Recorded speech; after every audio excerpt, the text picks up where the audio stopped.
Good afternoon. Welcome to the Midday Mull for Monday, the 15th of April.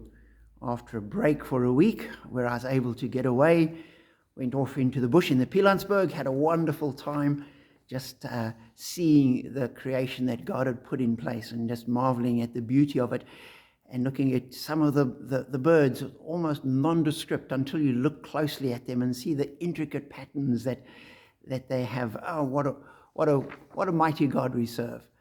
And today we look back at his word, and with Robert Murray McShane's reading scheme, we've just started the second chapter of Ecclesiastes. And in it, the writer's looking for meaning and purpose in life. And he begins the chapter, "I said to myself, come now, I will test you with pleasure to find out what is good." But that also proved to be meaningless. And he continues saying that, I tried cheering myself up with wine and embracing folly, my mind still guiding me with wisdom.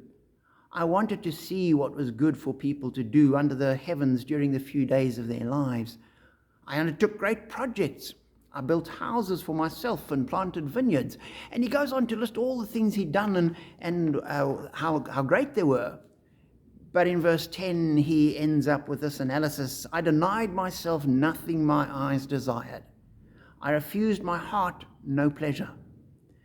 My heart took delight in all my labor, and this was the reward for all my toil. Yet, when I surveyed all that my hands had done, and what I had toiled to achieve, everything was meaningless, a chasing after the wind. Nothing was gained under the sun. And as I read that, I thought of our contemporary world, where so many people are pursuing all sorts of things. Pleasure, a big thing in the world today, looking for anything we can. People chasing after great achievements. The more I can do, the more money I can make. That will give me meaning and purpose. And the world still seems to be empty. And you look at the people and they don't seem to be any better off, any more content, any happier.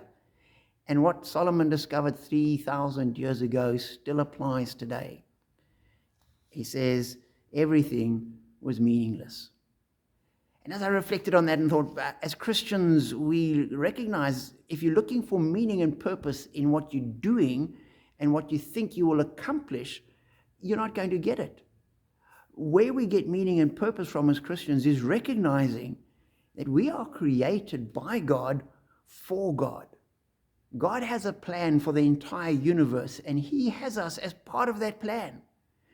And you only need to take a car or a watch or something and take the smallest part out of it, the tiniest little part out, and very soon it stops working. And we say, well, that's what God has got us there for. We have meaning and purpose in Christ. And that's our hope. That's what we fall back on. And so we do all the other things. We work hard and we have achievements and we enjoy things. We have pleasure. We delight in everything that is around about us and that God has put there, and all there for pleasure and enjoyment. And we enjoy it. But that doesn't give us purpose. We step back and say, that is great. That's from God. We give thanks to God and we find our purpose in him. So be encouraged that you have meaning and purpose. Share this with people who are struggling. We have meaning and purpose because that's what God has made us for. Be encouraged with that thought to know that we are blessed.